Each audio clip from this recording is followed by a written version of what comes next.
Sanggar Cerita mempersembahkan Sabda Pandita Ratu.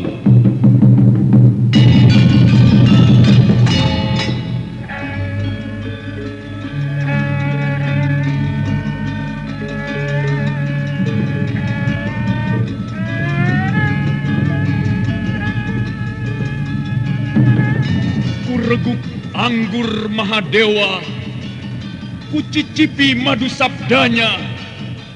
Bumi kuremas dalam genggamanku, matahari dan rembulan kutelan dalam perutku. Apakah mungkin aku akan menjadi bunga yang bisa kau petik dan kau sunting? Sementara jika layu, akan kau campakkan begitu saja, seperti cermin retak yang tak berharga.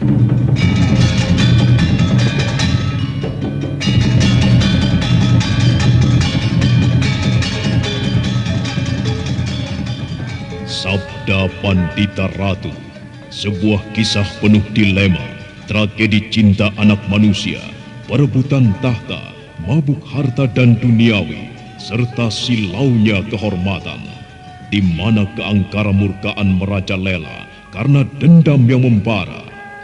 Kisah ini berlatar belakang berdirinya Singasari. Ken Arok, dialah pemuda yang merekuk pahit getirnya kehidupan. Namun sebenarnya, dialah yang harus melaksanakan sabda-sabdanya. Perjalanan sengsaranya adalah awal untuk meraih keberhasilan, untuk menuju kejayaannya di saat Singasari berdiri. Apakah cita-citamu itu, Ken Umang? Aku ingin mengubah nasibku. Aku bosan dengan kehidupanku selama ini yang terlunta-lunta, akrab dalam pelukan kemelaratan. Kadangkala aku berangan-angan, aku adalah seorang istri dari Patih. Bahkan lebih gila lagi, aku berangan-angan, andai kata aku adalah seorang permaisuri, maka akan terhapus semua masa silamku, terhapus lenyap, tidak bersisa semua kenangan buruk yang kumiliki. Itulah cita-citaku, Kakang Ken Arok. Bagaimana dengan kau, Kakang? Aku ingin menjadi seorang raja.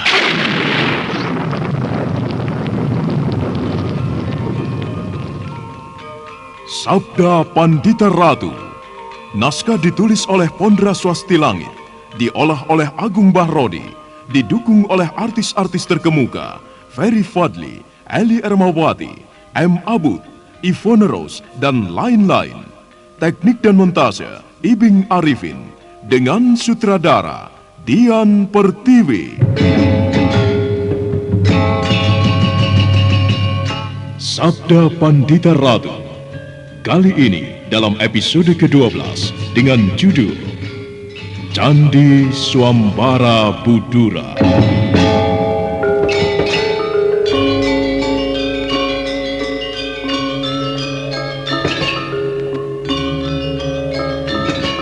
Dalam seri ke-351 ini, dengan para pemain, Jumali sebagai Poncowati atau Juru Sungging, Haryoko sebagai Joko Prahoro, Arya sebagai Kiai Rangganis, Ari sebagai Nyai Rangganis, Edi Juni sebagai Ponco Birowo, Rifki sebagai Ponco Taksoko, Ferry Fadli sebagai Kameswara, Susi sebagai Endang Werdatin, Anis Yuliatri sebagai Endang Rudati, dan Asdi Suhastra, pengantar cerita.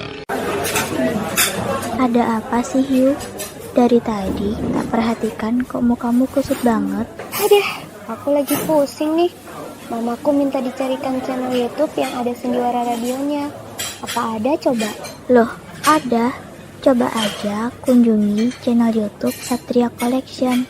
Di sana ada sandiwara radio, lagu-lagu kenangan, dan masih banyak lagi.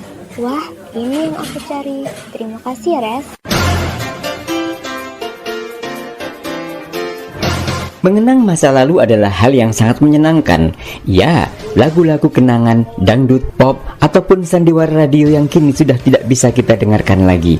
Jangan khawatir, di konten kami sediakan itu semua. Semuanya bisa Anda nikmati di channel YouTube kami, Satria Collection. Tunggu apa lagi? Kunjungi YouTube channel kami.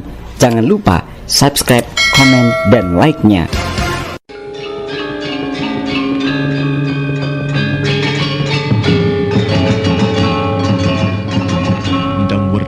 menjadi kebingungan melihat kakaknya Endang Rudati yang segera membuka pintu memburu suara seruling itu.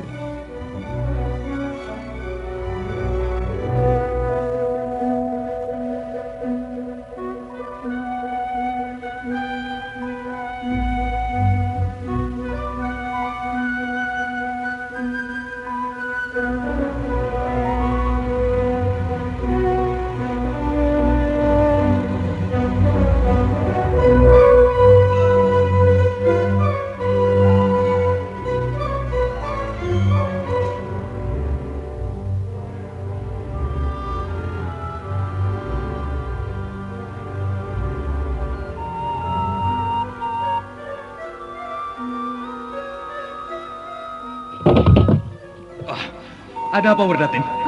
Ada apa? Kenapa kau berteriak-teriak? Kang Bo Endang Rudati, ia pergi, Kakang. Apa maksudmu? Pergi kemana, Rudati? Ia menemui orang yang meniup seruling itu, Kakang. Ada apa? Ada apa, Ndo? Kenapa kau menjerit-jerit? Rudati pergi, Ayah. Pergi? Pergi kemana? Pergi menemui orang yang meniup seruling itu. Aku akan menyusulnya. Piye, Tondo? Kenapa dengan bayumu? Kang Mbok Rudati terpesona oleh tiupan seruling itu, Ayah. Ia kehilangan kendalinya. Aku sudah mencegahnya, tetapi ia nekat, Ayah. Bagaimana, Kiai? Tenanglah, Nyai. Anakmu sedang kepincut oleh rasa penasarannya terhadap suara seruling itu. Tetapi apa yang dilakukannya itu tidak patut, Kiai. Biarlah Poncowati yang mengurusnya, Nyai. Kita tunggu saja mereka.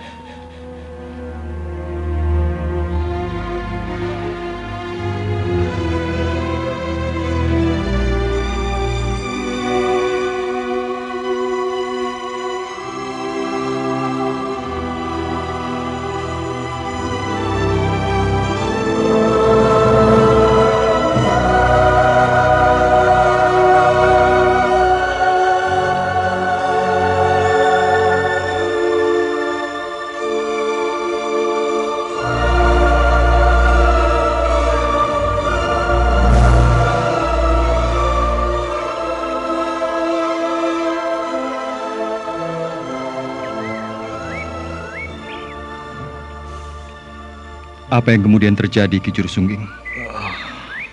Ketika itu, aku menerobos gelapnya malam dengan membawa obor.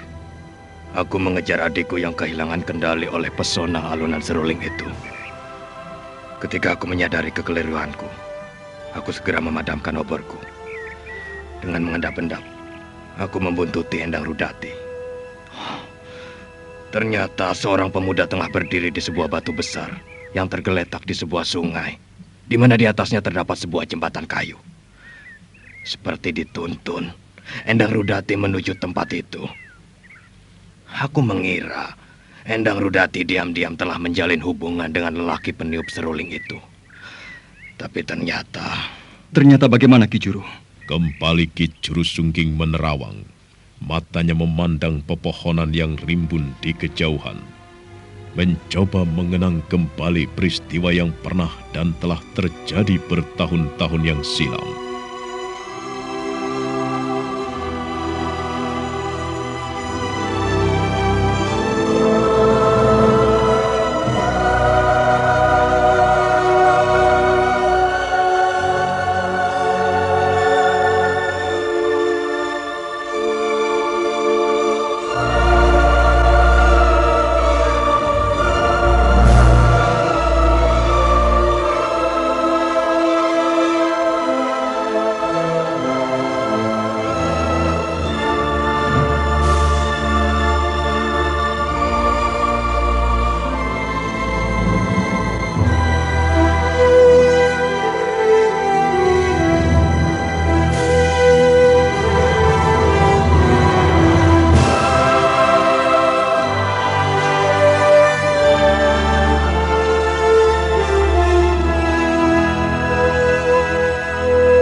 yang meniup seruling itu?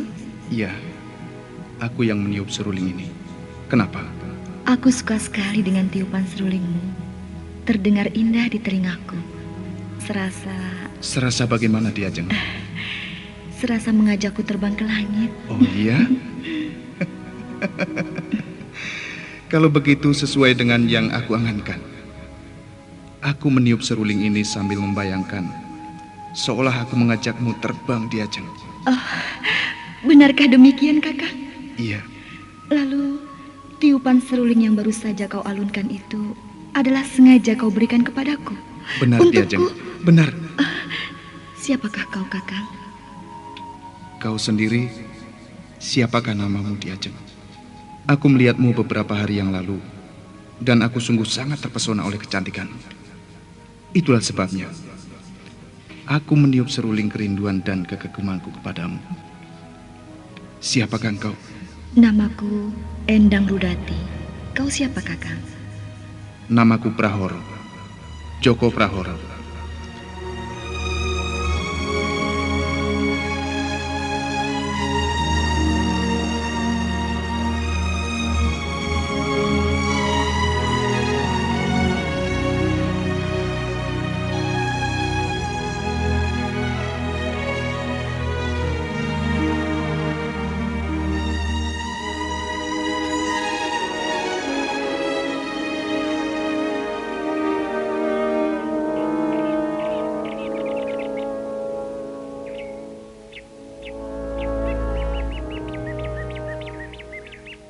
Itulah awal dari pertemuan adik perempuanku yang bernama Endang Rudati dengan lelaki yang bernama Joko Prahoro itu. Sebuah peristiwa yang aneh. Adikku terpesona oleh tiupan serulingnya. Padahal aku yang mendengar tiupan serulingnya merasakan tidak ada yang luar biasa atau istimewa. Namun di kemudian hari, aku baru menyadari bahwa memang ada sesuatu yang tidak wajar pada alunan serulingnya. Apa, Ki Juru? Sebuah pesona yang tidak lumrah. Semacam ilmu gendam. Ilmu yang bisa dipergunakan untuk mempengaruhi jiwa orang lain yang dituju. Gendam kasmaran. Agaknya adikmu adalah korban alunan seruling yang menyimpan kekuatan gendam itu? Benar. Lalu bagaimana kelanjutannya?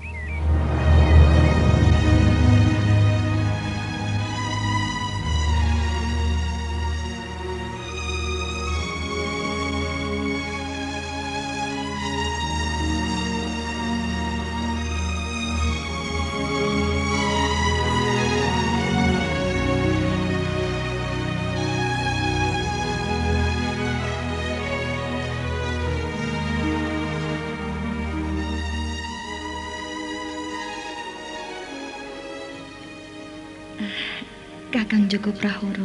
Iya, Di Ajeng. Alunan serulingmu indah sekali. Maukah Kakang meniupnya lagi untukku? Tentu Di Ajeng. Dengan senang hati aku akan mengalunkannya untukmu. Akan tetapi ada syaratnya. Apakah syaratnya, Kakang Joko? Kau harus menjadi milikku. Bagaimana? Sungguhkah Kakang akan mengambilku menjadi istrimu? Benar, Kakang? Memilikimu bukan berarti aku harus mengawinimu, Di Ajeng Endang Rudati. Memilikimu jauh lebih luhur dan agung dari mengikat diri menjadi suami istri. Bagaimana? Bersediakah kau menjadi milikku? Kau menyerahkan segala yang kau miliki kepadaku? Bagaimana? Mau kan, Di Ajeng? Sebagai lambang cintaku kepadamu, juga sebagai lambang persembahanmu kepadaku, aku akan meniup seruling ini untukmu.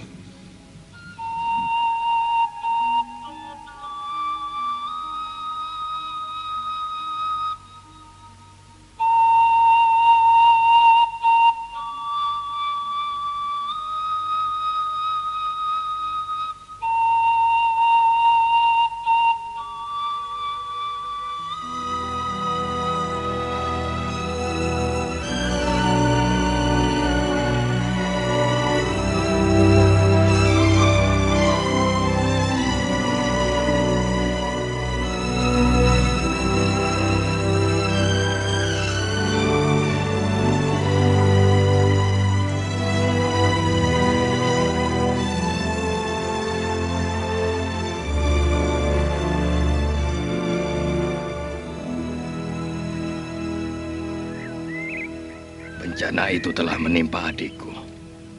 Aku sendiri tidak tahu kenapa aku begitu bodoh membiarkan peristiwa itu terjadi. Alunan seruling itu membuatku tertegun dan tidak bisa berbuat apapun. Namun sebaliknya bagi adik perempuanku, Endang Rudati, ia seperti tersihir.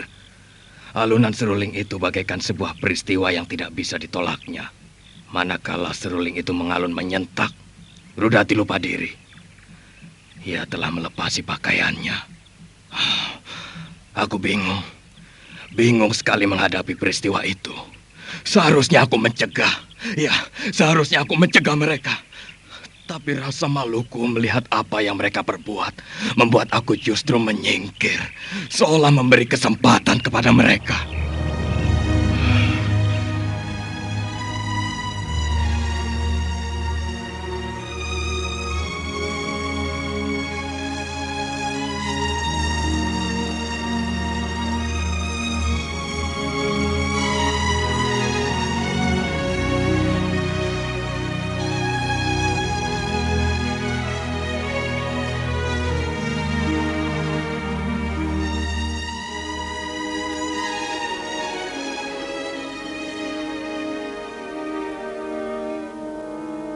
Ternyata kau tidak perawan. Kakak. Aku kecewa sekali, Endang Rudati. Ternyata kau tidak perawan. Yang kau persembahkan kepadaku bukan kesucian, akan tetapi kotoran. Tidak. Pergilah perempuan pelacur. Kau berikan sisa lelaki lain kepadaku. Sudah, pergi sana. Ayo, pergi sana. Tidak. Aku tidak pernah melakukan dengan orang lain, Kakang Joko. Tidak, Kakang. Aku mencintaimu. Perempuan busuk. Bagaimana kau bisa mengatakan kau mencintaiku? Kenal juga baru sekarang. Sudah sana. Pergi.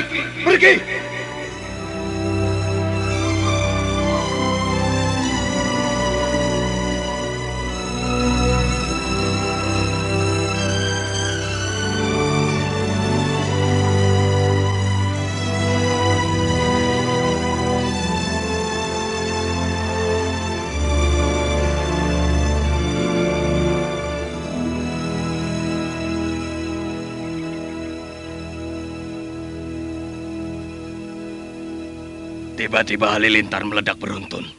Cahayanya menyentakkanku, membangunkan aku. Membuat aku tersentak. Aku terbangun dan menyesal setengah mati. Kenapa aku tidak berbuat apa-apa melihat apa yang menimpa adikku? Ya, halilintar itu telah membangunkan aku. Tapi apa gunanya? Terlambat. Malapetaka itu sudah menimpa Endang Rudati. Kemudian, apa yang kau lakukan? Aku kemudian meloncat, menampakkan diri dari persembunyianku.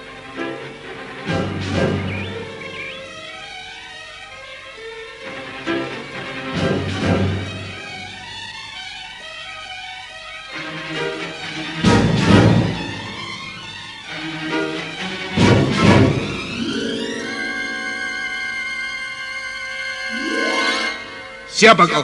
Bedebah, lelaki perusak keparat. Apa yang telah kau perbuat atas adikku, ha? Oh. Jadi kau kakaknya Endang Rudati?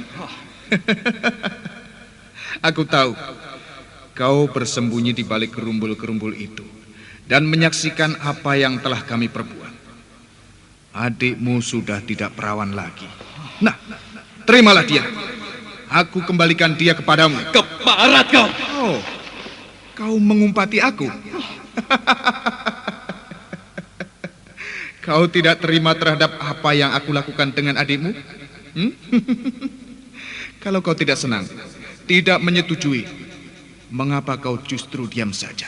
Tidak mencegah? Hah? Aku tahu. Kau justru dengan bernafsu sekali menyaksikan apa yang telah terjadi. Kau diam saja. Kau tidak mencegah. Mengapa justru sekarang kau berteriak-teriak?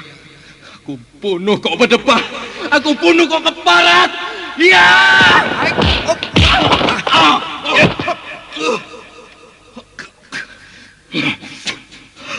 Iblis kau. Tahu diri juga kau. Kau tidak mempunyai kemampuan apa-apa. Bahkan dasar yang paling sederhana dari olah kanuragan, kau tidak memilikinya. Apa modalmu untuk melawanku? Keparat. Ya! Iblis, keparat laknat kau. Mengumpat. Hayo, habiskan umpatanmu. Keluarkan yang paling kasar. Semakin kasar, aku semakin senang mendengarkannya.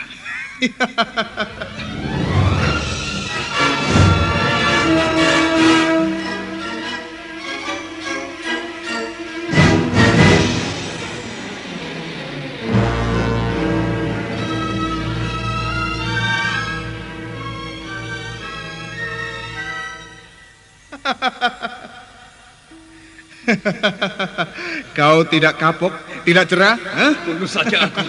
Bunuh saja aku keparat. Ayo, bunuh aku, bunuh Poncowati. Ya!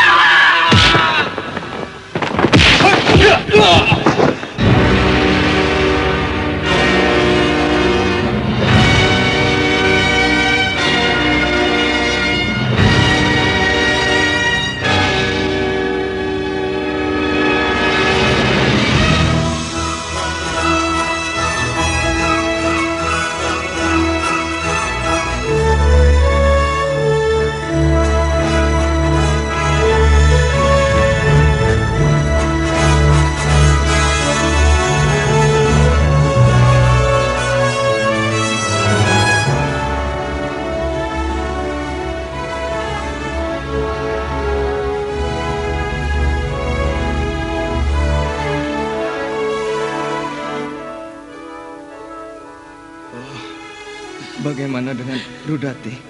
Ia ada di biliknya, Poncowati. Sudahlah, jangan pikirkan keadaan adikmu. Keadaanmu sendiri seperti ini. Oh, Gusti Pangeran. Cobaan apakah yang sedang kita alami ini, Kiai? Mengapa Rudati mengalami keadaan seperti itu? Mengapa, Kiai?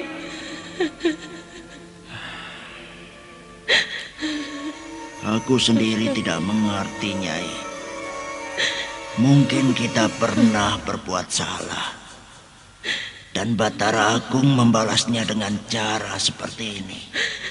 Tetapi, apa kesalahan kita, Kiai? Apa?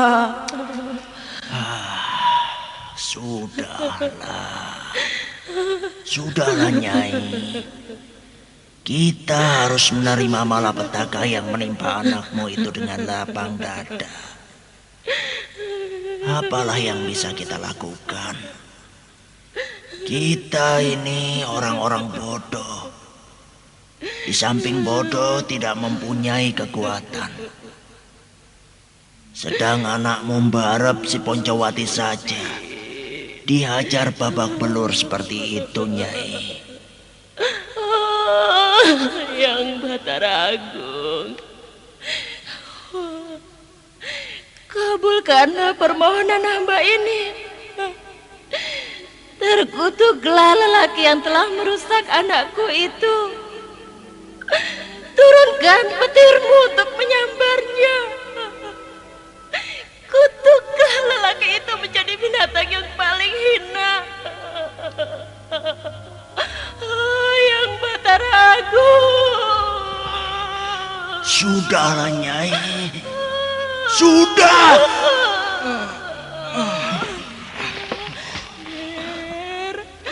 Anakku lanang Poncowati. Mengapa kau juga mengalami peristiwa seperti ini? Sudahlah, Bu. Sudahlah. Meskipun hasilnya adalah tubuhku yang babak belur seperti ini, tapi paling tidak aku telah melakukan sebuah usaha untuk membela kehormatan keluarga. Bukan sekedar mabuk-mabukan. Andai kata aku tidak mabuk, dalam keadaan sadar ketika itu, Untuk apa aku harus membela Endang Rudati? Endang Rudati yang salah dan tidak tahu malu. Ia baru kali ini mengenal lelaki yang bernama Joko Prahoro itu. Kalau saja mereka telah menjalin hubungan sudah cukup lama, berbulan-bulan dan bertahun-tahun, dan kemudian Rudati menyerahkan kehormatannya, itu bisa dimaklumi. Ponco Birowo! Tunggu ayah, aku akan selesaikan dulu kalimatku. Akan tetapi yang dilakukan Endang Rudati itu apa? Terbuai oleh suara seruling, kemudian jatuh cinta dan dengan begitu mudahnya menyerahkan kehormatannya. Salahkan Endang Rudati sendiri yang tidak tahu diri itu. Keparat kau Ponco Birowo. Justru akulah sekarang yang kau upati. Kau memutar balik kenyataan. Lelaki bernama Joko Prahoro yang telah merusak adikmu itu menggunakan ilmu hitam untuk mempengaruhi Rudati. Alunan seruling itu yang menyebabkan Rudati lupa diri. Itu yang terjadi. Rudati tidak bersalah.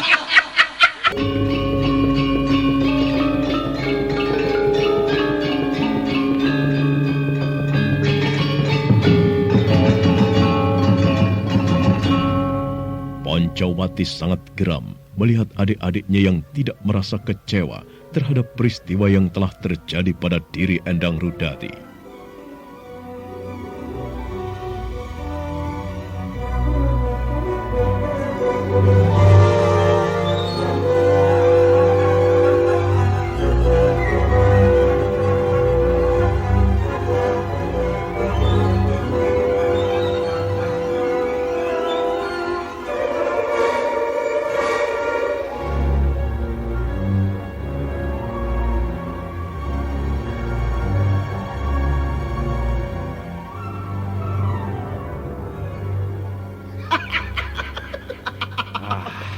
Apa yang kau tertawakan, Ponco Taksoko? Aku merasa heran dan geli dengan apa yang kulihat. Apa yang membuatmu geli? Aku melihat hari ini adalah hari yang luar biasa. Ayah dan ibu bermuram durja. Kakang Poncowati babak belur. Endang Werdatin habis menangis hingga matanya sembab. Kita semuanya menangis. Seolah-olah kita habis kehilangan sesuatu yang sangat berharga. Seolah rumah ini terbakar sehingga kita kehilangan tempat untuk berteduh. Atau lebih pantas, kita baru saja dirampok habis-habisan. Benda-benda yang kita miliki semuanya musnah. Padahal apa sih yang hilang? Lucu sekali. Hanya karena Endang Rudati dinodai orang, kita geger seperti ini.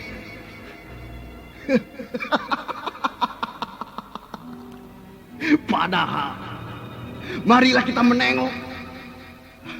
Maksudku, aku ingin mengajak Kakang Poncowati, Kakang Ponco Birowo, atau bahkan mungkin ayah. Apakah kita tidak pernah menodai gadis-gadis? Keparat laknat kau Ponco Taksoko. Jangan! Jangan!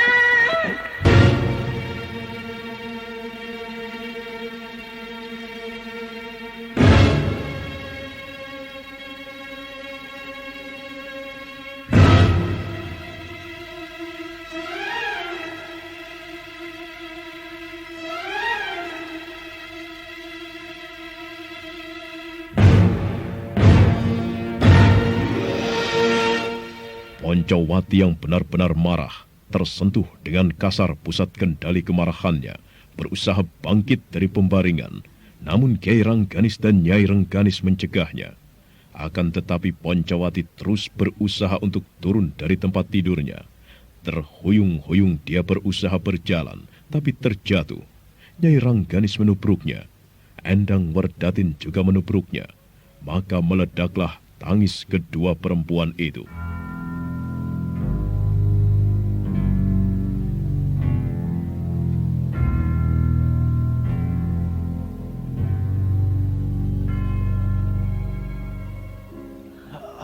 Sudahlah, sudah.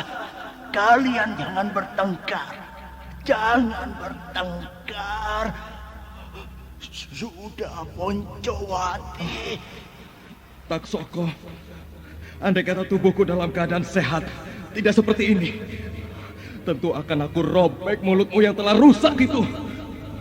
Kau yang mempunyai mulut rusak di tubuh yang sudah bejat itu. Menodai gadis-gadis. Siapa yang menodai gadis-gadis? Aku tidak pernah melakukannya. Justru kaulah yang sering melakukannya. Pantas saja kau menganggap persoalan yang dihadapi Rudati adalah persoalan sederhana. Karena kau sudah biasa. Ayo, mendekatlah kemari. Mendekatlah kemari ke Parat. Aku culek matamu.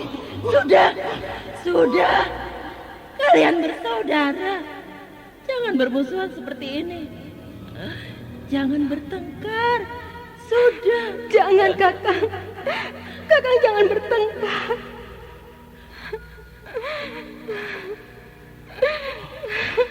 Yang Batara, kenapa aku harus menyaksikan keadaan yang seperti ini? Yang Batara, Sudah ya, sudah.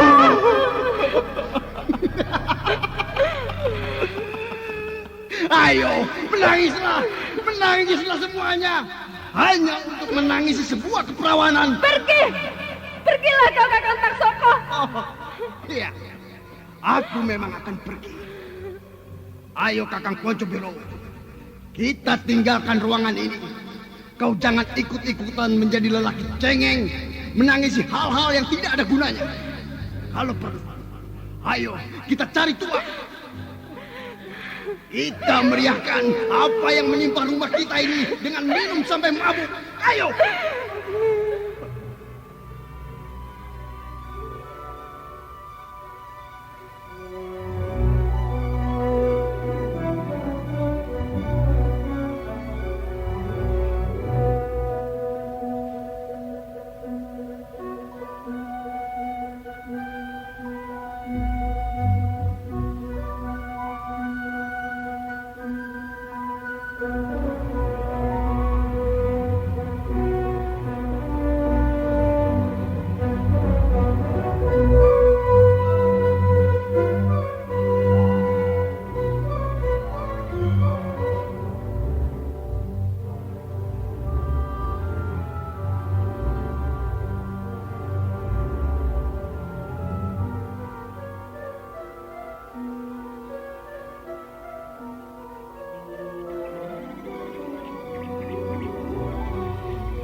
Benar-benar mengerikan peristiwa itu, Ki Jurusungging.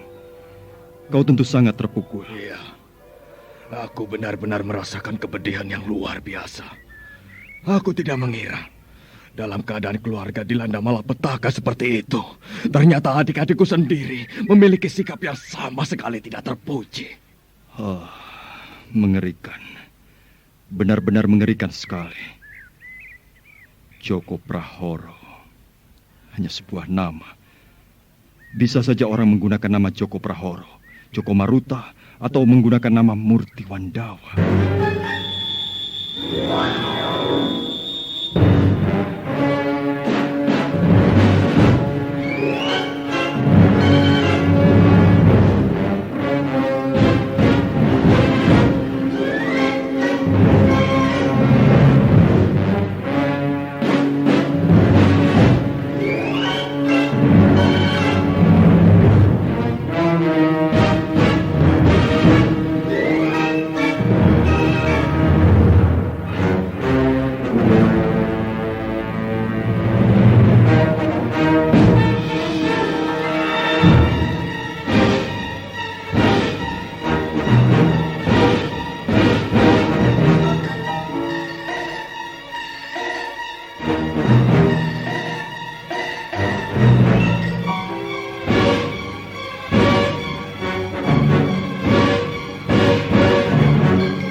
Mendadak ada sesuatu yang mempuncah di dada Kamaswara.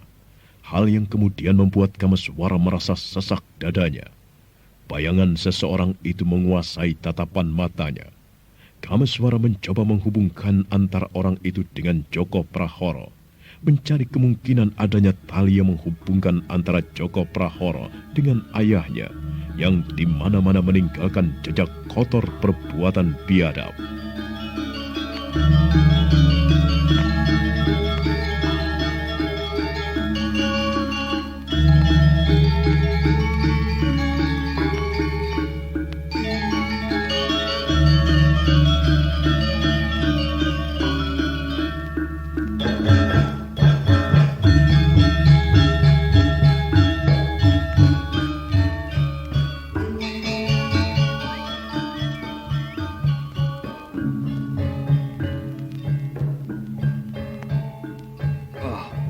Kau tadi menyebut nama siapa, Kameswara? Sebuah nama, Murtiwandawa. Apa maksudmu? Orang yang bernama Joko Prahoro itu bisa menggunakan berbagai nama. Aku yakin nama Joko Prahoro bukanlah nama yang sebenarnya. Prahoro adalah prahara. Tentu bukan sebuah kata yang baik untuk dipergunakan sebuah nama. Orang itu mungkin tampil di tempat lain dengan nama yang lain. Jaka Bencana misalnya. Aku masih belum mengerti apa maksudmu. Apa yang kumaksud sudah jelas. Aku hanya mengatakan orang itu bisa berganti-ganti nama sesuka hatinya. Apakah kau mengenal seseorang yang kau curigai sama dengan lelaki yang bernama Joko Prahoro ini? Iya. Oh, siapa dia? Aku tidak perlu menyebut namanya. Aku hanya akan mengatakan bahwa orang yang aku kenal ini mempunyai perilaku yang sama dengan lelaki yang kau ceritakan bernama Joko Prahoro itu. Sama-sama suka mengumbar hawa nafsu, menodai perempuan di mana-mana, mencicipi keperawanan seolah menjadi kebutuhannya, seolah santapan makan malam yang tidak bisa tidak harus ada. Tolong Kameswara, sebutkan siapa dia. Lanjutkan saja ceritamu, Ki Juru.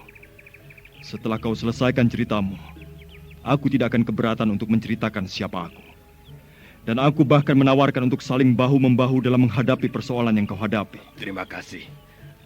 Baiklah. Aku akan melanjutkan ceritaku. Sejak peristiwa itu, keadaan di rumah menjadi tidak karuan. Aku bermusuhan dengan Ponco Birowo dan Ponco Taksongko. Mereka semakin liar dan bermabuk-mabukan. Dan untuk beberapa lama, Joko Prahoro itu tidak ada kabar beritanya lagi. Bagaimana dengan adikmu? Benar-benar sebuah bencana telah menimpa Endang Rudati, adikku. Aku tidak menyalahkan dia atas apa yang menimpanya. Aku sangat maklum. Musibah itu bukan karena kecerobohannya. Akan tetapi lelaki laknat Joko Prahoro yang menggunakan ilmu gendam kasmaran melalui alunan serulingnya itulah yang harus bertanggung jawab. Apakah adikmu bisa melupakan peristiwa itu? Tidak.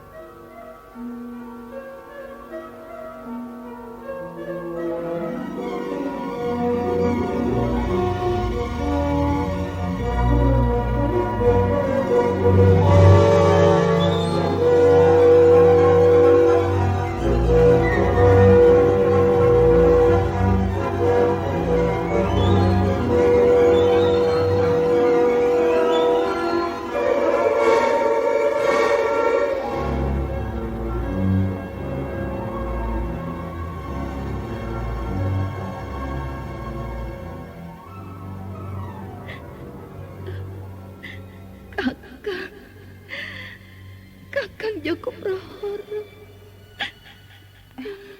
Kang Mbok Rudati, sadarlah Kang Mbok. Kau tidak pantas menyebut-nyebut nama itu lagi. Joko Prahoro itu laki bejat. Ia hanya mau mengisap madumu, kemudian kau dicampakannya. Lihatlah kenyataan itu, Kang Mbok. Kakang Joko Prahoro, mengapa kau tuduh aku tidak suci? Kesucianku telah aku persembahkan kepadamu, Kakang. Aku tidak pernah melakukannya dengan lelaki lain. Kepadamu aku telah mempersembahkannya, Kakang. Kakang Joko Prahoro, kaulah lelaki yang pantas aku cintai. Aku mencintaimu, Kakang. Aku mencintaimu. Untukmu, Aku rela mempersembahkan apapun yang telah aku miliki. Duh Gusti. Kang Mbok Rudati. Sadarlah Kang Mbok. Kang Mas Joko Prahoro, Gunakanlah akal sehatmu. Kang Mbok Rudati, jangan mengikuti angan-angan yang salah itu. Sadarlah Kang Mbok. Kakang Mas Joko Prahoro, aku mencintaimu, Kakang. Aku bangga karena aku mencintaimu. Kepadamu lah aku layak mempersembahkan apa yang aku miliki. Cintaku, tubuhku, segalanya, Kakang. Kakang Joko, mengapa kau hanya diam saja? Tersenyumlah kepadaku, Kakang. Senyummu akan menjadi api yang menyala di dadaku, menerangi sudut-sudut hatiku yang kegelapan. Kakang Joko Prahoro. Kang Mbok, sadarlah Kang Mbok, sadarlah. Tidak ada siapa-siapa di depanmu. Sadarlah Kang Mbok. Ada apa lagi, Endang Rudati? Pikiran Kang Mbok Rudati sudah tidak waras lagi, Kakang Poncowati. Lihat, jika tidak segera diatasi, Kang Mbok Rudati benar-benar bisa gila. Ya bisa gila, Kakang. Rudati? Suara seruling itu. Seruling apa? Aku tidak mendengarnya. Suaranya benar-benar indah mencabut sukma. Indah sekali. Endang Rudati, kau harus segera sadar dari mimpi buruk itu. Kau tidak boleh berlarut-larut dalam cengkeraman angan-angan buruk itu. Suara seruling itu tidak ada. Kami tidak mendengar apa-apa. Suara seruling itu tidak ada, Rudati. Kakang Joko Prahoro. Gila. Hei, Rudati. Lihat aku, lihat aku. Rudati. Kakang Joko Prahoro, kau suamiku. Gila. Kakang, aku mencintaimu, Kakang. Rudati.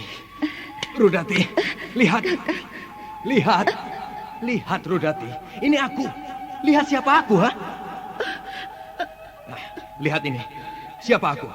Kakang Poncowati. Nah, kau dapat melihat aku dengan jelas, bukan? Lihat, ini aku. Aku Poncowati. Tidak, tidak. Ada apa sih, Hiu? Dari tadi tak perhatikan kok mukamu kusut banget. Aduh, aku lagi pusing nih. Mamaku minta dicarikan channel YouTube yang ada sendiwara radionya. Apa ada coba? Loh, ada. Coba aja kunjungi channel YouTube Satria Collection. Di sana ada sandiwara radio, lagu-lagu kenangan, dan masih banyak lagi. Wah, ini yang aku cari. Terima kasih ya, Res. Mengenang masa lalu adalah hal yang sangat menyenangkan. Ya, lagu-lagu kenangan, dangdut, pop, ataupun sandiwara radio yang kini sudah tidak bisa kita dengarkan lagi. Jangan khawatir, di konten kami sediakan itu semua. Semuanya bisa Anda nikmati di channel YouTube kami, Satria Collection. Tunggu apa lagi? Kunjungi YouTube channel kami. Jangan lupa subscribe, komen, dan like-nya.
apakah ada sesuatu yang ingin kau sampaikan kepada ayah, Poncowati? Benar, ayah. Ibu, aku ingin berbicara tentang keadaan Rudati. Anak itu masih teringat pada Joko Prahoro. Benar, Ibu. Tetapi ternyata persoalannya bukan sekedar Rudati yang terpukul oleh apa yang dialaminya. Tidak, bahkan lebih jauh dari itu. Maksudmu? Sebuah kenyataan pahit. Rudati menunjukkan gejala-gejala bakal gila. Jika ia tidak ditangani, ia akan menjadi gila. Benar-benar gila dalam arti yang sebenarnya, ayah. Ia akan berjalan-jalan dengan tanpa kendali. Bahkan mungkin tanpa ingat masa lalu lagi. Joko Prahoro Keparat itu ternyata benar-benar telah merusak otaknya. Akan seperti itu kan aku nantinya? Iya, Ibu. Itulah keadaan Endang Rudati. Bagaimana, Kiai? Yakinkah kau, Poncowati? Adikmu akan seperti itu? Iya, ayah. Endang Rudati jelas menunjukkan gejala-gejala seperti itu. Baru saja Werdatin kebingungan berusaha menenangkannya. Rudati memanggil-manggil nama Joko Prahoro dengan mesra. Membisikkan nama lelaki laknat Keparat itu seolah-olah telah menjadi suaminya. Bahkan Rudati seperti lupa kepadaku. Dia menganggap aku adalah Joko Prahoro. Benar-benar sudah tidak waras anak itu, ayah. Lalu bagaimana, Ger? Harus segera dicarikan seorang dukun yang mumpuni dalam bidang pengobatan kejiwaan seperti itu, Ibu. Jika Joko Prahoro telah dengan sengaja membalik cara berpikir adikku dengan menggunakan kekuatan hitam, dukun itu harus bisa menyembuhkannya. Rudati, Endang Rudati, mengapa kau menemui nasib seperti itu, Nduk? Poncowati, apa kau tahu siapa kira-kira dukun yang mumpuni yang dapat dimintai pertolongan untuk menyembuhkan adikmu itu? Aku tidak tahu, ayah. Tetapi aku akan berusaha untuk mendapatkan keterangan.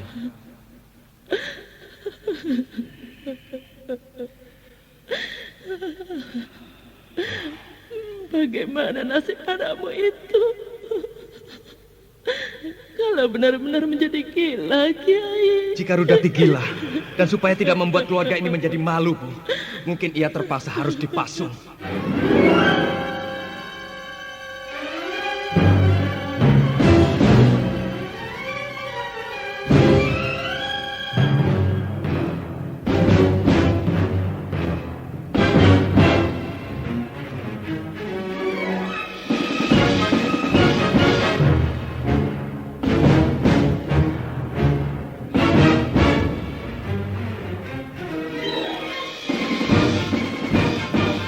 Ruangan itu kemudian menjadi hening. Nyai Rangganis yang telah tua itu benar-benar merasa terpukul hatinya, membayangkan salah seorang anaknya mengidap sakit gila, membayangkan Endang Rudati keluyuran di jalan-jalan sambil mengoceh, menyanyi atau menari-nari, dan membayangkan Endang Rudati harus dipasung supaya dia tidak berbuat liar, kakinya dibelok pada sebuah kayu randu. Nah, bagaimana kisah selanjutnya? Saudara pendengar, untuk mengetahui jawabannya, ikutilah kelanjutan kisah ini dalam seri berikutnya. Sampai jumpa.